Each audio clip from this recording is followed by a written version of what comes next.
कुल जोहार। जैसे हम अभी के कॉन्टेक्स्ट में कर्नाटका में जो हिजाब को लेके इंसिडेंस हुआ है, जहाँ पे गर्ल स्टूडेंट्स को क्लासरूम में या स्कूल प्रीमाइस में आने के लिए मना किया है, तो उस कॉन्टेक्स्ट और लार्जर हिजाब के कॉन्टेक्स्ट में मैं थोड़ा बात रखना चाहूँगी।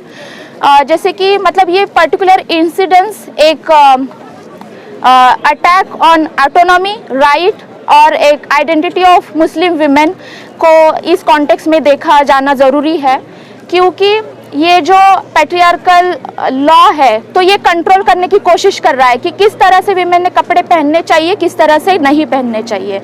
हाँ, और हम ये कॉन्स्टिट्यूशन बेसिकली हमें ये राइट देता है कि राइट टू चॉइस है, राइट टू एजुकेशन है, राइट टू स्पेस है कि हम कौन से स्पेस में जा सकते हैं। तो ये कॉन्स्टिट्यूशन हमें राइट्स देता है।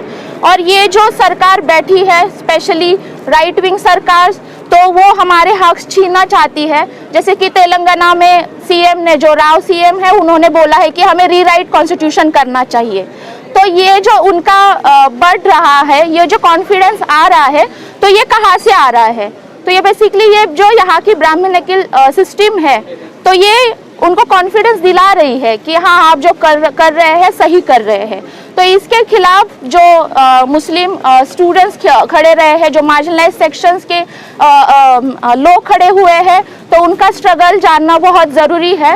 और हम ऐसे एक मेजोरिटी स्टेट, हिंदू स्टेट में रह रहे हैं, जहाँ पे हिजाब या वेल ये इसको एक बारबरिक सिंबल देखा गया है। लेकिन when we talk about घूंघट, it's seen as a tradition और dignity। तो हम ये क्यों हो रहा है, और स्पेशली हिंदू मेजोरिटी स्टेट में, तो ये हमें समझना ज़रूरी है कि ये बारबरिक टर्म यूज़ करके कैसे क्रिमिनलाइज किया जा रहा है वेल को, हिजाब को, और टारगेट किया जा रहा है मुस्लिम कम्युनिटीज़ को। और ये जो अभी हो रहा है कि वेल बैन होना चाहिए या हिजाब नहीं पहनना चाहिए, तो ये रिसेंट फेनोमेना नहीं है। जैसे कि अभी किसी ने बताया कि ये पास्ट में भी हुआ है। तो बेसिकली मैं ईरान का थोड़ा एग्जांपल देना चाहूँगी कि ईरान में जब modernity was the age, age भी थी मॉडर्निटी, तो वहाँ के जो 1920 में रेज़ा खान वहाँ के मोनार्क बने थे, तो उनको वहाँ ब्रिटिश ने उनको शाह का खिताब दिया था। तो वो मोनार्क ने जब वो आए थे, वहाँ पे मोनार्क बने थे, तो आफ्टर 1936 में उन्होंने बोला था कि हिजाब बैन करना है। तब वहाँ की जो मुस्लिम विमेन थी, उन्होंने स्ट्रीट पे आई, उसके खिलाफ में प्रोटेस्ट किया, और while protesting they were wearing purdah और वेल। तो इससे हमें समझना चाहिए कि veil as a site of resistance और site of protest women use कर रही है। तो वेल का बहुत अलग तरीके से विमेन इंटरप्रिटेशन कर रही है, निगोशिएशन उसके साथ कर रही है। तो ये समझना बहुत ज़रूरी है जब हम वेल की बात करते हैं।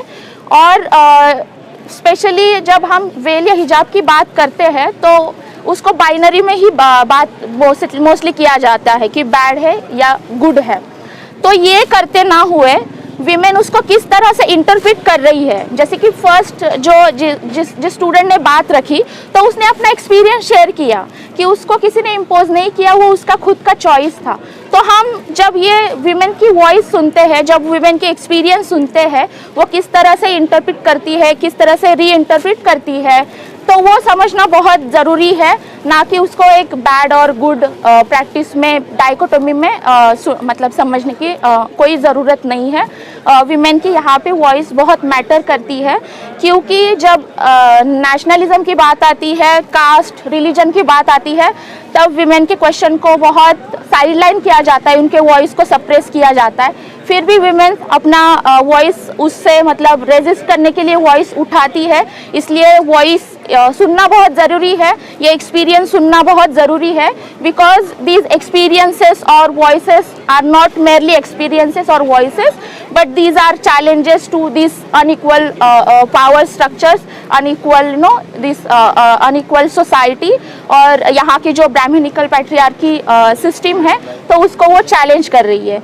इसलिए हम मतलब जैसे कि बापसा की तरफ से हम सॉलिडैरिटी में खड़े हुए हैं और हम अभी सपोर्ट मतलब सॉलिडैरिटी में ही हम चीज़ों को मतलब देख रहे हैं।